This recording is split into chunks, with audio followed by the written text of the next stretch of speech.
भिन्न का मतलब क्या होता है, भिन्न का आवश्यकता क्यों पड़ा? देखिए, भिन्न का आवश्यकता इसलिए पड़ा, फ्रैक्शन का आवश्यकता इसलिए पड़ा, यानी कोई संख्या अपने आप में पूर्ण है, यानी कोई वस्तु अपने आप में पूर्ण है, संख्या हो सकती है, वस्तु हो सकती है, अगर अपने आप में पूर्ण है तो उसको हम लोग आसानी से बांट देंगे सब किसी में। जैसे मान लीजिए यहाँ पे 10 आदमी हैं और मेरे पास 10 रोटियाँ हैं, तो हम आसानी से एक एक रोटी सबको दे देंगे।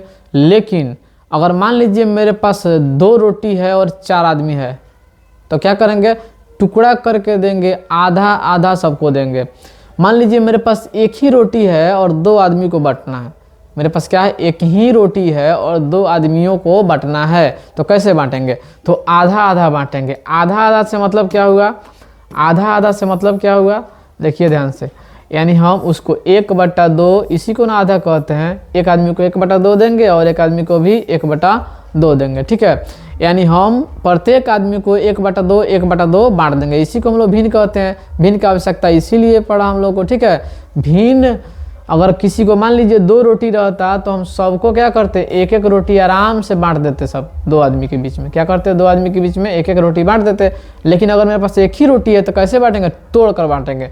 यानी कहने का मतलब मेरे पास एक ही रोटी है तो इसको आधा आधा बांट देंगे, इसको फिर हम जोड़ेंगे ना तो 1 में बदल जाएगा, इसको फिर जोड़ेंगे तो फिर हमारा क्या हो जाएगा, 1 में बदल जाएगा, 1 जोड़ 1 यानी 2/2, कितना हो गया कट के, 1 रोटी बन गया कि नहीं, आधा और आधा मिला के 1 हो जाएगा।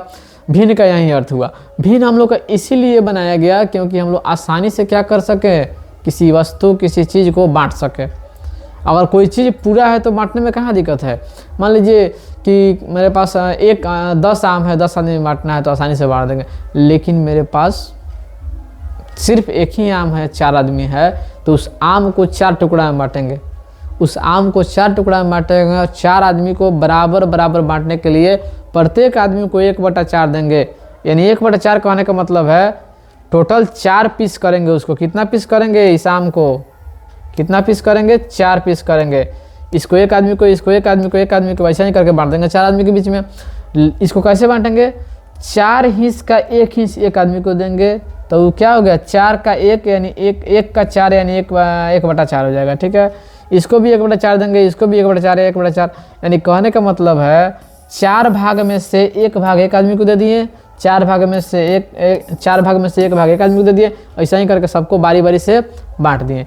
यानी सीधा समझिए ना, किसी के पास 1 रुपया है ना तो 0.25 रुपया यानी 25 पैसा करके सबको दे दिया, ठीक है। यही हमारा भिन्न होता है। भिन्न का मतलब ही यही होता है। समझ में आया क्या नहीं है।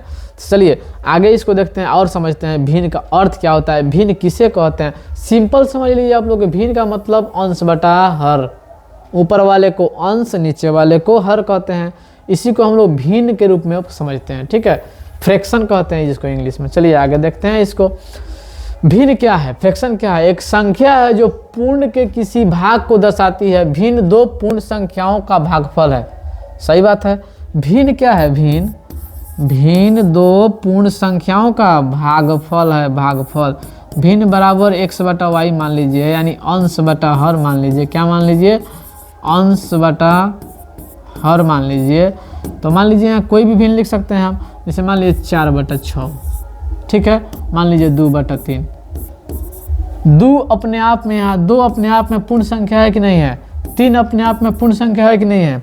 भले अपने आप में पूर्ण संख्या, लेकिन यहाँ पे 2/3 आकर क्या हो जा रहा है, किसी चीज़ का अंश हो जा रहा है। यहाँ इसका कहने का तात्पर्य क्या हुआ कि कोई चीज़ 3 गो रोटी है, 2 आदमी को देना है, 2 आदमी को दिया गया इसमें। यानी 3 हिस्स का 2 हिस्स किसी को दिया गया, इसका मतलब यह होगा। तो इसमें 1 हिस्स बच गया। मान लीजिए किसी के पास 3 हिस्सा है, कितना है, 3 हिस्सा है। उसको 2 हिस्स दिया गया तो कितना बचेगा, 1 ही हिस्सा ना बचेगा।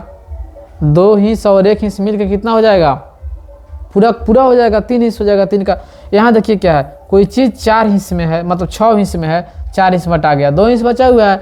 यानी 4/6 किसी को दे दिए तो 2/6, यानी किसी चीज़ के एक भाग को दर्शाने के लिए हम लोग भिन्न का प्रयोग करते हैं, ठीक है। देखिए भागफल होता है। भिन्न का एक उदाहरण यहाँ पे दिया हुआ है 3/5 के रूप में। कितना दिया गया है, 3/5 के रूप में दिया गया है, जिसमें ऊपर वाला 3 क्या है, हम लोग का अंश है। अभी बताए हैं ना, ऊपर वाले को अंश कहते हैं, ऊपर वाला क्या है, अंश है, और नीचे वाला जो 5 इसमें दिया हुआ है क्या है, हर है। ठीक है, अभी हम लोग जानेंगे कि भिन्न का प्रकार, भिन्न कितने प्रकार के होते हैं। भिन्न का भी अलग अलग प्रकार होता है। जैसे 3/5 है ना, ऊपर वाला 3 जो है ना वो छोटा है नीचे वाले से, अंश जो है ना हर से छोटा है। इस कंडीशन में हम इसको सम भिन्न कहेंगे। क्या कहेंगे, सम भिन्न कहेंगे। इसका एक और भी नाम है, ठीक है, इसको एक और नाम से भी जाना जाता है। जैसे देखिए ना यहाँ पे भिन्न बराबर अंश बटा हर, अभी बोले हैं ना भिन्न बराबर अंश बटा हर समझाएं। ऊपर वाले को अंश कहते हैं, ऊपर वाले को क्या कहते हैं, अंश कहते हैं, नीचे वाले को हर कहते हैं। ये बात हर हाल में याद रखना है। ठीक है, यही लिखा हुआ है। अंश और हर को परिभाषित करने का सबसे सरल तरीका निम्नलिखित दिया हुआ है। अंश कैसे जानेंगे, किसी भिन्न की ऊपरी संख्या ऊपर वाले को अंश कहते हैं, किसी भिन्न के निचली संख्या नीचे वाले को हर कहते हैं। ये बात हम अभी बता दिए आप लोगों को। ठीक है, चलिए आगे देखते हैं हम लोग। हाँ, यहाँ देख लीजिए, यहाँ कुछ दिखाया गया है, कुछ भिन्न के प्रकार दिखाया गया है। भिन्न कितने प्रकार के होते हैं, भिन्न बहुत प्रकार से होते हैं। ठीक है ना, भिन्न बहुत से प्रकार से होते हैं। उचित भिन्न है, उचित भिन्न, उचित भिन्न का मतलब क्या हो गया, रियल भिन्न है। ठीक है, इसको हम लोग सम भिन्न भी कहते हैं। क्या कहते हैं, सम भिन्न भी कहते हैं। जिसका ऊपर वाला अंश छोटा हो, जिसका अंश छोटा हो और हर नीचे वाला बड़ा हो, उसको हम लोग क्या कहते हैं, सम भिन्न कहते हैं। ठीक है, जिसका अंश छोटा और जिसका हर बड़ा हो उसे सम भिन्न कहते हैं। जस्ट इसका उल्टा क्या होता है, जिसका, अच्छा इसको उचित भिन्न भी कहते हैं। इसका नाम क्या है, उचित भिन्न। उचित भिन्न को ही हम लोग सम भिन्न कहते हैं। पहचानने का तरीका, जिसका अंश छोटा हर बड़ा उसको हम लोग उचित भिन्न कहेंगे, सम भिन्न कहेंगे। इसका जस्ट उल्टा होता है अनुचित भिन्न। इसका जस्ट उल्टा क्या होता है, अनुचित भिन्न। अनुचित भिन्न को हम लोग विषम भिन्न भी कहते हैं। ध्यान रखिएगा, अनुचित भिन्न को हम लोग क्या कहते हैं, विषम भिन्न भी कहते हैं। एक और नाम से भी जाना जाता है इसको। इस बिहार बोर्ड का जो किताब है ना मैथ का, उसमें हम लोग अनुचित उचित नहीं लिखा रहता है, उसमें हम लोग को सम और विषम लिखा रहता है। ठीक है, लेकिन बहुत सारे किताबों में क्या होता है, बहुत सारे किताबों में उचित अनुचित भिन्न भी लिखा रहता है। अगर इस प्रकार से लिखा मिल जाए तो आप समझ सकते हैं। अनुचित भिन्न को हम लोग विषम भिन्न कहते हैं। विषम भिन्न के नाम से जानते हैं, जैसे नहीं होता है किसी किसी का 2 नाम होता है, उसी प्रकार यहाँ है। और उचित भिन्न को सम भिन्न के रूप में जाना जाता है। पहचानने का तरीका, उचित भिन्न का मतलब यानी सम भिन्न का मतलब है ऊपर वाला जो इसका अंश है ना छोटा होगा, हर बड़ा होगा। अनुचित भिन्न यानी विषम भिन्न का मतलब हो गया इसका अंश बड़ा होगा, हर छोटा होगा। कोई भी भिन्न जिसका अंश बड़ा हो और हर छोटा हो तो आप लोग समझ लीजिएगा कि वो क्या है, विषम भिन्न है, वह अनुचित भिन्न है। ठीक है ना, तो चलिए इसको आगे देखते हैं। यहाँ पे लिखा भी गया है। ठीक है, देखिए इसका मतलब क्या हुआ, 3/4 का मतलब क्या हुआ, उचित भिन्न है। ठीक है, ऊपर वाला छोटा है नीचे वाला बड़ा है। ठीक है, उचित भिन्न है। ये भी उचित भिन्न है। 2/4 का मतलब क्या हुआ, 1/4 का मतलब क्या हुआ। ठीक है, देखते हैं। इसमें भी 4 भाग में बांटा गया है, दिखाई नहीं दे रहा है। ठीक है ना, मान लीजिए इसको हम लोग तरबूज मान लेते हैं, तरबूज। ठीक है, चाहे नींबू मान लेते हैं, कुछ भी मान सकते हैं। ये कितना भाग में बट गया, 4 भाग में। कितना टोटल भाग है, 4 भाग है। तो इसको 1/4 माने 1/4 कहने का मतलब क्या हुआ इसका, कि 4 गो का एक हिस्सा है ही है, यही ना मतलब हुआ। 1/4 कहने का मतलब हुआ कि 4 हिस्से में एक हिस्सा ही वाला है। ठीक है, वैसा ही है 1/4, यो 4 हिस्से का एक हिस्सा, यो 4 हिस्से का एक हिस्सा, यो 4 हिस्से का एक हिस्सा है। 1/4 कहने का मतलब है 4 हिस्से में एक हिस्सा। समझ में आ रहा है ना। यहाँ जो है ना ब्लैंक कटा हुआ हटा हुआ भाग है, 4 1 है और टोटल कितना है, 4 है। मान लीजिए 4 टुकड़ा में बटेगा अगर, तो नीचे 4 रहेगा, ऊपर 1 रहेगा। इसका भिन्न लिखा गया है। ठीक है, यहाँ पे देखिए यहाँ कई भाग है, 1 भाग 2 भाग, यहाँ नीचे तक आएगा तो 1 2 3 4, टोटल कितना है, 4। कितना भाग खाली है, खत्म हो गया 2 भाग, तो 2 भाग खाली हो गया है। कितने भाग का 2 भाग खाली हुआ है, 4 भाग का 2 भाग। इसको हम लोग कटाए हैं तो 1/2 आ जाएगा। 1/2 को हम लोग आधा कहते हैं। 1/2 ध्यान रखिएगा, कान खोलकर सुन लीजिएगा कि 1/2 को आधा कहते हैं। क्या कहते हैं, आधा नहीं बोलते हैं, आधा आधी बांट लिया जाए। आप लोग सुने हैं, चलो आधा आधी बांट लिया जाए, बराबर बराबर बांट लिया जाए। बराबर बराबर यानी आधा आधा का मतलब क्या हुआ, कोई चीज़ है उसको आधा आधा या आधा खत्म आधा बचा हुआ है। इसका मतलब क्या हुआ है, 4 हिस्से में 2 हिस्से खत्म। इसको हम ऐसे भी कर सकते हैं कि 2 हिस्से में 1 हिस्सा खत्म, यानी आधा खत्म हो गया, आधा बचा हुआ। ठीक है, टोटल कितना हिस्सा था? 2 हिस्सा। ये कटा कर ऐसा ही ना आएगा, देखिए ना आधा दिख रहा है। मान लीजिए 4 भाग में ना कर 2 भाग में देखा जाए तो आधा यानी 1 हिस्सा, 2 हिस्से में बट गया ना। ये वाला हिस्सा, ये वाला 1 हिस्सा, ये वाला 1 हिस्सा, ये वाला 1 हिस्सा मान लेते हैं अगर, तो 1 हिस्सा खत्म हो गया है। कितना हिस्सा का? 2 हिस्सा का। 1 हिस्सा 2 हिस्सा, 2 हिस्सा का 1 हिस्सा खत्म। यहाँ पे 3 हिस्सा खत्म हो चुका है, 3 हिस्सा खत्म हो चुका है। कितने हिस्से का? 3 हिस्सा खत्म हो चुका है, 4 हिस्से का। इसको हम लोग 3/4 कहेंगे, इसको हम लोग 2/4 कहेंगे, इसको हम लोग 1/4 कहेंगे। ठीक है, इसका 1/4 खत्म, इसका 2/4 खत्म, इसका 3/4 खत्म, इसका 4/4 खत्म। 4/4 का मतलब क्या हुआ? पूरा पूरा खत्म। कोई भी चीज़ अपने आप में, कोई भी भिन्न अपने आप में पूर्ण होता है, एक होता है, एक भाग होता है। ठीक है, तो इसका 1 भाग खत्म, पूरा पूरा खत्म हो गया। 4/4 खत्म, 4 को 4 खत्म, 4/4 कट के कितना हुआ? 1/1 यानी 1 आंसर हो जाएगा। ठीक है, ये वाला अनुचित भिन्न में बदल जाएगा। समझ में आया? तो अनुचित उचित समझ में आ ही गया होगा आप लोगों को। तो चलिए अब आगे हम लोग क्या करते हैं, आगे बढ़ते हैं। भिन्न तो समझ में आ गया आप लोगों को। ठीक है, भिन्न समझ में आ गया है। विषम भिन्न, मिश्र भिन्न। मिश्र भिन्न आप लोग थोड़ा सा समझ लीजिए, मिश्र भिन्न किसे कहते हैं, यहाँ पे समझ लीजिए आप लोग। देखिए मिश्र भिन्न किसे कहते हैं? मिश्र भिन्न का मतलब होता है जब पूर्ण संख्या और सम भिन्न, यानी उचित भिन्न। उचित भिन्न को ना सम भिन्न कहते हैं। 2 नाम है इस भिन्न का, उचित भिन्न या सम भिन्न। इस भिन्न का 2 नाम है, अनुचित भिन्न या विषम भिन्न। मिश्र भिन्न किसे कहते हैं? उचित भिन्न, सॉरी, पूर्ण संख्या और उचित भिन्न, यानी पूर्ण संख्या और सम संख्या को एक साथ जब आ जाए तो उसको हम लोग क्या कहते हैं? मिश्र भिन्न कहते हैं। इसको हम लोग क्या कहेंगे? मिश्र भिन्न, मिश्र या संयुक्त भिन्न कहेंगे इसको। ठीक है, एक और एग्जांपल लिख देते हैं मिश्र भिन्न का। 2/1/3, 4/5/7। ध्यान दीजिएगा, मिश्र भिन्न उसे कहते हैं जिसका ये वाला जो पार्ट है ना, जो भिन्न वाला पार्ट है, ये तो पूर्ण संख्या है, 4 है, 2 है, ये भी पूर्ण संख्या है, ये भी पूर्ण संख्या है, ये तो सब पूर्ण संख्या है, ये कोई अंश नहीं है, एकदम 4 का 4 पूरा है, 2 का 2 पूरा है, यहाँ 4 का 4 यहाँ पूरा है। ये बटा हुआ है 7 भाग का 5 भाग ऊपर है। इसका मतलब क्या हुआ है? जब भी होगा ना उचित भिन्न में होना चाहिए। मिश्र भिन्न का मतलब होता है जो भिन्न वाला पार्ट है उचित होगा, अनुचित नहीं होना चाहिए। ठीक है, उचित भिन्न यानी ऊपर वाला हर हाल में छोटा होगा, नीचे वाला बड़ा होगा। समझ में आ रहा है ना? चलिए आगे बढ़ते हैं। यहाँ देखिए, उचित भिन्न वे भिन्न होते हैं जहाँ अंश हर से छोटा होता है, और अनुचित भिन्न वो होते हैं जहाँ अंश हर के बराबर होता है या बड़ा होता है। अनुचित भिन्न उससे कहते हैं विषम भिन्न भी कह सकते हैं इसको। विषम भिन्न में क्या होता है कि अंश बड़ा होता है हर के, यानी अंश से बड़ा है हर के, या तो बराबर भी हो सकता है या तो बराबर भी हो सकता है, दोनों। उस दोनों को हम लोग विषम भिन्न कह सकते हैं, अनुचित भिन्न कह सकते हैं। यहाँ पे देख लीजिए, यहाँ पे क्या होगा? तुल्य भिन्न लिखना है। तुल्य भिन्न आप लोग समझते हैं क्या? तुलनात्मक जिसको कहते हैं, जिसको कटाने के बाद में फिर से 3/4 आ जाए, कटाने के बाद फिर से 2/3 आ जाए, 7/9 आ जाए, 3/8 आ जाए, उसी को हम लोग तुल्य भिन्न कहते हैं। तुल्य भिन्न निकालने का सबसे आसान तरीका आप लोग को 7-8 में शायद तुल्य भिन्न है, तुल्य भिन्न लिखें 4 तुल्य भिन्न। जैसे मान लीजिए इस क्वेश्चन को हम लिखें, प्रत्येक का 4 तुल्य भिन्न लिखे, 4 तुल्य भिन्न। इसका मतलब क्या हुआ? 4 को बटा देंगे यहाँ पे हम। ठीक है, 4 को कह रहा है ना, 4 को बटा दे देंगे, कुछ नहीं करना है, इसका पहाड़ा पढ़ देंगे। 3 है यहाँ ना, 3 दूनी 6, 3 तिहाई 9, 3 चौका 12, 3 पचे 15। ठीक है, अब इसका पहाड़ा पढ़ के नीचे लिख देंगे, तुल्य भिन्न लिखा जाएगा। 4 को तुल्य भिन्न सबका लिखा जाएगा इसका।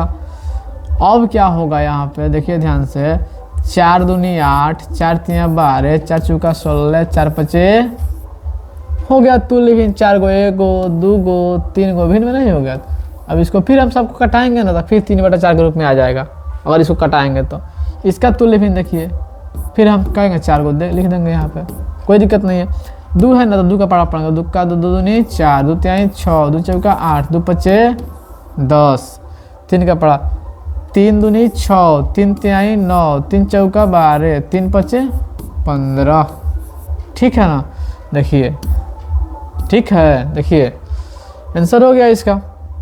उसी तरह से 4 4 को, मान लीजिए 3 3 को कहता, 5 5 को कहता, कितना और कह सकता है तो उतना और बढ़ा देते, कोई दिक्कत नहीं है। तुल्य भिन्न 7 दूनी 14, 7 तिरका 21, 7 चौका 28, 7 पचे 35, 9 का पढ़ा पढ़ देंगे फिर, 9 दूनी 18, 9 तिरका 27, 9 चौका 36, 9 पचे। जिसका तुल्य भिन्न लिखना है उसका पहाड़ा ऊपर वाला का ऊपर वाला पढ़ देंगे, नीचे वाला का नीचे। तुल्य भिन्न लिखा गया। 4 4 को कहा जा रहा है, हो सकता है 3 3 को कहते हैं यहाँ तो लिखते, 2 2 को कहते तो यहाँ तक लिखते, 5 5 को कहते तो और आगे बढ़ा देते। तुल्य भिन्न ऐसा ही लिखा जाता है, ठीक है, ध्यान दीजिएगा, पूछा जाता है बार बार 6 7 8 या कुछ ऐसा ही है। इसको कैसे ऐसा ही लिखा है? अब तो आप कितना हो संख्या का कहा जाए तुल्य भिन्न लिखने का तो लिख सकते हैं, आप कोई दिक्कत तो होने वाला नहीं है आपको। 3 का पढ़ा 3 दूनी 6, 3 तिहाई 9, 3 चौका 12, 3 पचे 15, सब के बीच में कॉमा लिख देंगे, ठीक है ना। 8 दूनी 16, 8 तिरका 24, 8 चौका 32, 8 पचे 40। कोई दिक्कत? ऐसा ही तुल्य भिन्न लिखाता है, ठीक है। तुल्य भिन्न का मतलब क्या होता है? तुलनात्मक होना चाहिए इसके। और इसको फिर से सबको कटाएं और किसी को भी कटाएं, अगर कटा दें 7/9 आ जाएगा, ठीक है। किसी को कटाएं 3/8 आ जाएगा, किसी को कटाएं 2/3 आ जाएगा, ठीक है। इसी को हम लोग तुल्य भिन्न कहते हैं। देखिए यहाँ पे अब भिन्नों की तुलना, अब क्या करेंगे हम लोग? भिन्नों की तुलना करेंगे, ठीक है ना। यानी तुलना कहने का मतलब क्या हुआ? कौन बड़ा है इसमें दोनों में, कौन बड़ा दिख रहा है, ऐसे चिन्ह हम लोग देंगे, ठीक है, या बराबर, ठीक है। कौन इसमें आप लोग को बड़ा दिख रहा है? देखिए आ जाइए, तरीका है चुनने का, बहुत सिंपल तरीका। और मान लीजिए नहीं बनाना है ना आपको, नॉर्मली देख के बता देना है, तो क्रॉस मल्टीप्लाई कीजिए। यहाँ ऊपर वाला है ना 3, इधर लिखेंगे, इसको गुना करके, इसको इसके नीचे वाला से गुना करेंगे, 3 तिरका 18, 4 पचे 20। अब बताइए 18 बड़ा कि 20 बड़ा? एकदम बुद्धू बैल भी बता देगा कि 20 बड़ा है। किधर वाला बड़ा? 20 बड़ा, 5/6 बड़ा। समझ में आया कि नहीं आया? सेम ऐसा इसको भी करेंगे, तिरछा गुना 8 सते 56, 9 छक 54। कौन बड़ा दिख रहा है आपको? जाहिर सी बात है 56 बड़ा है। जब 56 बड़ा है इधर वाला तो 7/9 बड़ा हो जाएगा। कोई दिक्कत? इसको देख लीजिए कैसे चेक करेंगे बड़ा है कौन छोटा है। भाई अगर आपको ऐसे कहा जाए 8 में से 8 बड़ा है कि 10 बड़ा है, तो कोई भी बता सकता है कि 10 बड़ा है। लेकिन अगर भिन्न में आ जाए, भिन्न में कि कौन बड़ा है कौन छोटा है, कोई टेंशन लेने वाली बात नहीं है। तिरछा गुना करेंगे आराम से निकलेगा। 10 पचे 50, 8 सते 56। कौन बड़ा? 56 बड़ा। तो 56 बड़ा, इसका मतलब इधर वाला साइड 7/10 बड़ा। कोई दिक्कत? इसको भी तो ऐसा ही बनेगा भाई, इसको भी तो ऐसा ही बनेगा। देखो मेरे भाइयों, 6 चौका 24, 8 तिरका 24। क्या कौन बड़ा है?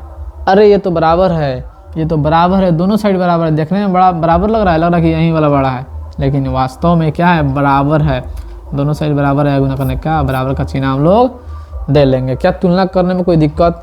क्या तुलना करने में कोई दिक्कत हुआ आपको? कोई दिक्कत नहीं हुआ, कोई भी दिक्कत नहीं हुआ होगा, ठीक है। अब देखिए एक और चीज़ दिखा रहे हैं आपको, इसमें एक और क्वेश्चन एक टाइप से दे रहे हैं आपको। मान लीजिए, अच्छा एक सेकंड, मालूम है कि नहीं आपको इसमें कौन बड़ा है? मालूम है क्या है कौन बड़ा है? मालूम है क्या कौन बड़ा है? कौन बड़ा है? आपको नहीं मालूम होगा, बिल्कुल नहीं मालूम होगा कौन बड़ा है।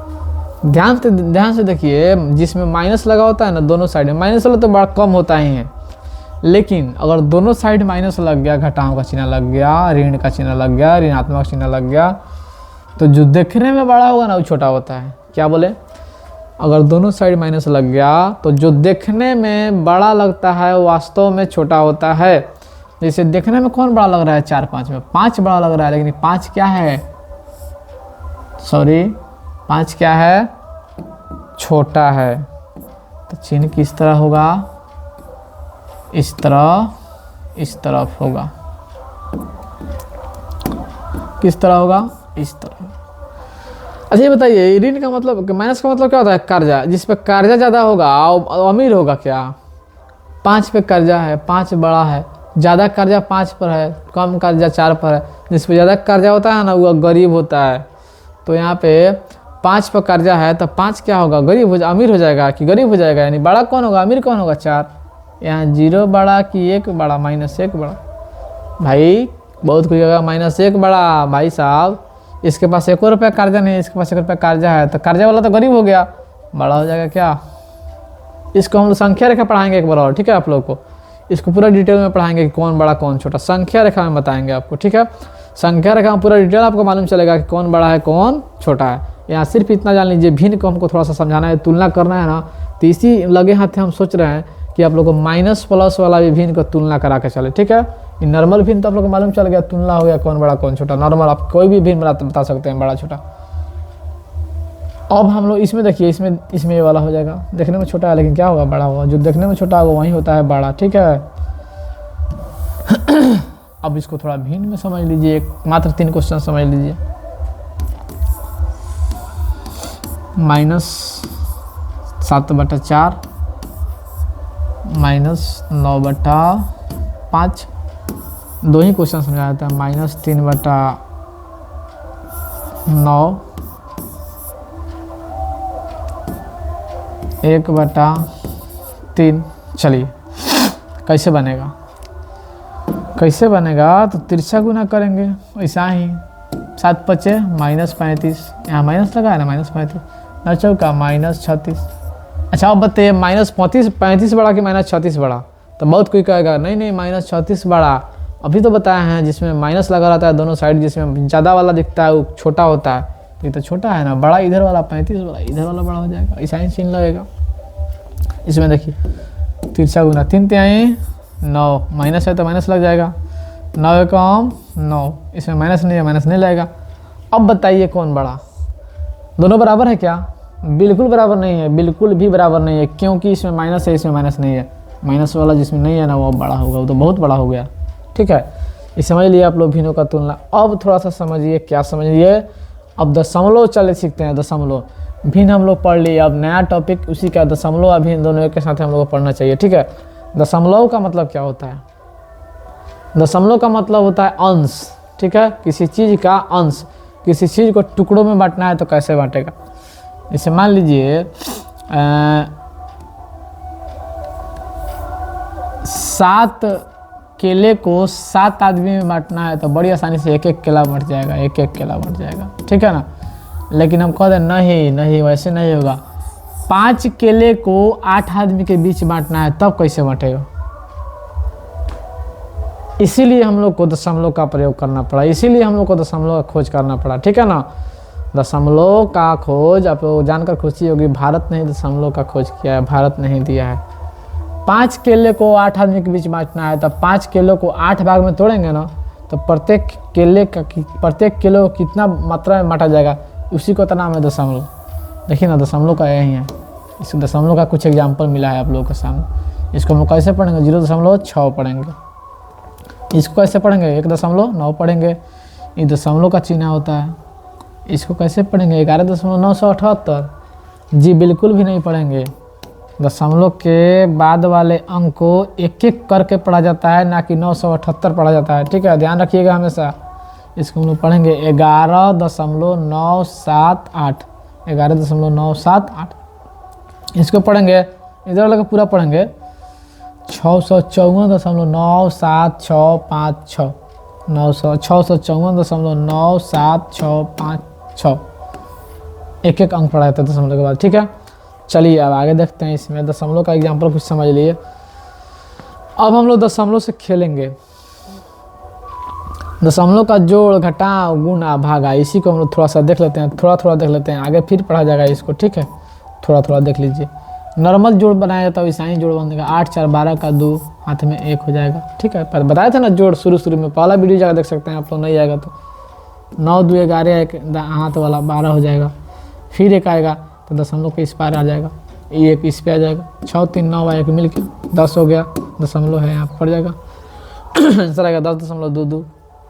यहाँ देखिए 9 7 16 के 6 हाथ में 1, 6 3 9 1 10 के 0 हाथ में, इसका यहाँ आ जाएगा।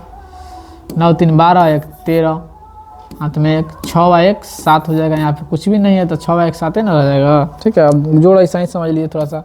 अब घटाव समझ लीजिए। इससे में आएगा तो ये 15 हो जाएगा। 15 में से 9 गया तो कितना बचेगा, 6 बचेगा। ये कितना बन गया, 4 था उधर, या 3 बचेगा। इससे में आएगा दशमलव के इस पार आके मांगेगा तो 13 हो जाएगा, ठीक है। ये 2 बच जाएगा। 13 में से 8 गया तो कितना, 5 बचेगा। दशमलव पड़ जाएगा, यहाँ पर दशमलव है तो दशमलव पड़ जाएगा। 2 में से 1 घटेगा तो 1 बच जाएगा, हो गया। यहाँ पे क्या होगा, 1 मांगेगा इससे तो 7 बन जाएगा, 8 वाला उधर दिया तो। अब 14 में से 9 हो गया तो कितना, 5 बचेगा। ये हो गया 17, यहाँ से 1 मांगेगा तो ये 2 हो गया। आपको 1 दे दिया तो 2 ना बचेगा। 17 में से 8 घटेगा तो 9 बचेगा। ये फिर इसको मांगना पड़ेगा, इससे 12 हो जाएगा। ये 3 बच गया। अब क्या होगा कि 12 में से 3 घटेगा तो कितना, 9 बचेगा। दशमलव बाद दशमलव पड़ेगा। यहाँ 3 में से 3 गया 0 बचेगा, ठीक है। और 3 में से 2 घटेगा तो क्या बचेगा, 1 बचेगा। 10.995। कभी भी गलती से मत बोलिए 995, ठीक है। दशमलव के बाद वाले संख्या को एक एक करके बोला जाता है। गुणा समझिए थोड़ा सा, नॉर्मल वैसा ही बनेगा, सिर्फ दशमलव बैठाना है बस। 2 अंक के बाद दशमलव इधर है तो 2 अंक के बाद दशमलव देंगे। 3 अंक के बाद कभी नहीं देंगे, जितना अंक के बाद है उतना ही अंक के बाद देंगे। 7 छक 42 के 2 हाथ में 4, 6 त्रिका 18 4 22 के 2 हाथ में 2। दशमलव 2 अंक के बाद है ना, 2 अंक के बाद दशमलव दे दिए, यहाँ पे 2 आ जाएगा। इसका हाथ दाएं, इसका हासिल वाला। 8 छक 48 2 50, 50.22, ठीक है। थोड़ा सा इसको देख लीजिए, इसको हम पूरा डिटेल में आगे चर्चा करेंगे। इसका पूरा इसका लंबा गुना पढ़ेंगे दशमलव का, ठीक है। भागा पढ़ेंगे, बहुत बड़ा भागा पढ़ेंगे। अभी सिर्फ इतना ही थोड़ा मोड़ा समझाया जा रहा है, अभी नॉर्मल समझ लीजिए। आगे क्लास में और भी डिटेल में समझाया जाएगा। दशमलव के बाद कई गो अंक है, एगो। कई गो 0 है, एगो 0 से ही कट जाएगा, दशमलव उड़ जाएगा। कितना बचेगा, 763 बन जाएगा। दशमलव उड़ गया एगो 0 से। यहाँ पे दशमलव के बाद में कई गो अंक है, गुना ऐसा ही होता है 0 वाला। दशमलव के बाद में कितना अंक है, 2 गो अंक है, तो 2 गो अंक दशमलव उड़ाने के लिए यहाँ से 2 गो 0 खत्म। 723 का 723 हो गया, दशमलव उड़ गया 2 गो 0 से। कई गो 0 बचा है, एगो 0 बचा है तो एगो 0 उतार देंगे। 7230 आंसर हो जाएगा।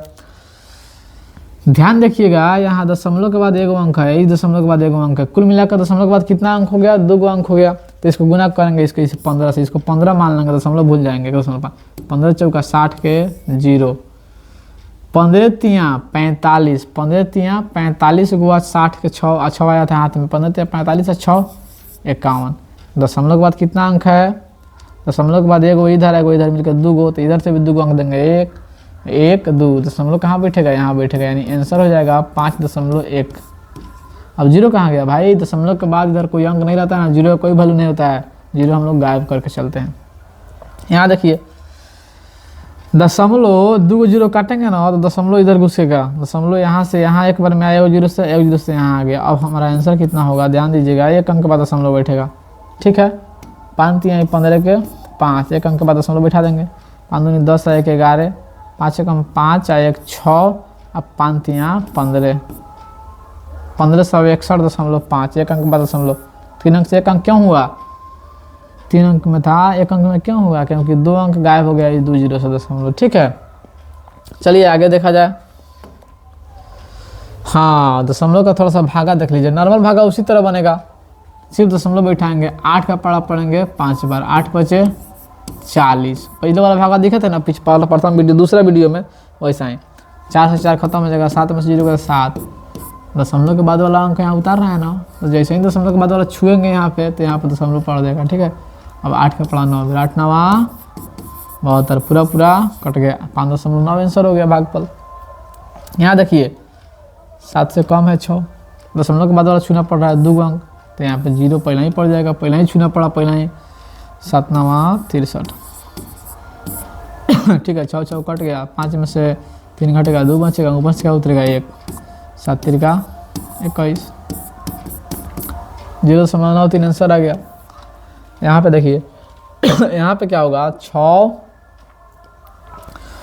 चौका 24। दशमलव के बाद नहीं ना छूना पड़ रहा है, 1 दशमलव पहले ही वाला से काम चल गया, इसलिए यहाँ पे 0 नहीं लिखे हैं इसके जैसा। इसके बाद अगर लेना पड़ेगा इधर वाला ना, दशमलव के बाद वाला, तो इधर दशमलव बैठाएंगे। 2 2 कट गया, 8 में से 4 घट गया, 4 बचेगा। अब 9 उतारना पड़ेगा यहाँ पे, इसलिए दशमलव देना। दशमलव के इधर वाला छुए ना एगो, तो यहाँ दशमलव दे दिए। अब 49 हो गया, 6 8 48 हो गया, कट जाएगा। 9 में से 8 घटेगा, 1 बचेगा, क्या उतरेगा, 8 बचा है। 6 3 18, पूरा कट गया। कितना आंसर आया, 4.83 आया, ठीक है। अब थोड़ा सा बाटा वाला समझ लीजिए, थोड़ा सा नॉर्मल। दशमलव के बाद कई गो अंक, दशमलव के बाद एगो अंक ऊपर नीचे। देखिएगा अगर दशमलव के बाद ऊपर नीचे बराबर बराबर अंक है ना तो हम लोग दशमलव उड़ा देते हैं। अगर ऊपर भी दशमलव के बाद एक अंक के बाद दशमलव है, इधर भी एक अंक के बाद दशमलव है, तो हम लोग क्या करेंगे, उड़ा देंगे इसको। दशमलव खत्म हो जाएगा। 12 7 84। आंसर कितना आया, 7 आ गया। 7/1, एक को गायब कर देते हैं। यहाँ भी दशमलव एक अंक, मतलब दशमलव के बाद में एगो अंक है, यहाँ भी दशमलव के बाद में एगो अंक है, इसलिए दशमलव उड़ा देंगे। इसको 32 मान लेंगे, इसको 8 मान लें। 8 चौका 4 आंसर आ गया। अगर ऊपर नीचे बराबर होगा, दशमलव के बाद एक और अंक है दोनों में, इसीलिए उड़ गया है। अगर एक अंक 2 अंक अलग अलग रहता ना तब नहीं उड़ता, तब 0 बैठाना पड़ता। ठीक है, जैसे यहाँ देखिए ना, यहाँ दशमलव के बाद एगो अंक है, यहाँ दशमलव है ही नहीं है, तो दशमलव यहाँ पे उड़ाने के लिए जिधर दशमलव उड़ाना रहता है उसके ऊपर अपोजिट साइड में एगो 0। अगर ऊपर दशमलव रहता नीचे नहीं रहता तो उड़ा लेता, तो हम लोग क्या करते नीचे 0 बैठाते। अभी 15 बदल गया, 75 750 हो गया, तो कटाएंगे 15 25 75, एगो 0 आके यहाँ बढ़ जाएगा। आंसर कितना आ गया, 50। यहाँ देख लीजिए, दशमलव के बाद कई गो अंक है, एगो अंक है। दशमलव उड़ाने के लिए क्या करेंगे, एगो 0 बैठाएंगे। जिधर दशमलव रहता है उधर 0 नहीं बैठता है। दशमलव उड़ रहा है यहाँ पे, एक अंक के बाद दशमलव के बाद एगो अंक है, तो एगो 0 ऊपर बैठेगा, नीचे दशमलव है तो। ठीक है, अगर ऊपर रहता तो नीचे बैठाते। ठीक है, ऊपर दशमलव रहता, उड़ाना रहता ऊपर, तो नीचे 0 बैठाते। 19 के पढ़ा पढ़िए 5 बार। 19 बचे 95, कगो 0 बच रहा है, 95 का 2 0। आंसर कितना हो जाएगा, 5 100 आंसर हो जाएगा। ठीक है, तो चलिए हम लोग इसमें देखें, क्या देखें, भिन्न और दशमलव देखें। इसमें हम लोग क्या देखें, भिन्न और दशमलव। अगले क्लास जल्दी आने वाला है। ठीक है ना, अगर चाहते हैं कि अगला क्लास भी आए, अगला क्लास में हम लोग देखेंगे भिन्न का जोड़ घटा गुना भागा, यानी बट्टे पर का जोड़ घटा गुना भागा। बहुत अच्छी तरह से सीखेंगे हम लोग। ठीक है ना, देखिए बट्टे पर का जोड़ घटा गुना भागा है ना, बहुत इंपॉर्टेंट है। किसी भी क्लास में 6 7 8 9 10 डायरेक्ट नहीं सही, इनडायरेक्टली जरूर आता है। ठीक है, 100% पूछे जाते हैं उसमें से क्वेश्चन। अगर वो नहीं समझ में आ रहा है ना, तो अभी मान के चलिएगा वो 8वां का 9वां का 10वां का मैथ नहीं समझ में आएगा, क्योंकि बट्टे का जोड़ घटा गुना भागा बहुत बड़ा रोल है, इनडायरेक्टली अप्रत्यक्ष रूप से। प्रत्यक्ष रूप से तो है ही, अप्रत्यक्ष रूप से भी बहुत ज़्यादा है। तो आप लोग इसको सीरियसली लेकर देखिएगा। इसके आगे वाला वीडियो चाहते हैं आपकी अगला वीडियो आए, तो आप लोग ज़्यादा से ज़्यादा इस चैनल को सब्सक्राइब कीजिए और वीडियो को लाइक भी कीजिए। ठीक है ना, लाइक कीजिए और इसको शेयर भी कीजिए अपने व्हाट्सएप ग्रुप में। ठीक है, जिससे क्या होगा कि और रिचमेंट बढ़ेगा, तो हमारा भी मनोबल बढ़ेगा, तो हम वीडियो को और आगे बढ़ाएंगे। ठीक है ना, चलिए अगले वीडियो का इंतजार कीजिए।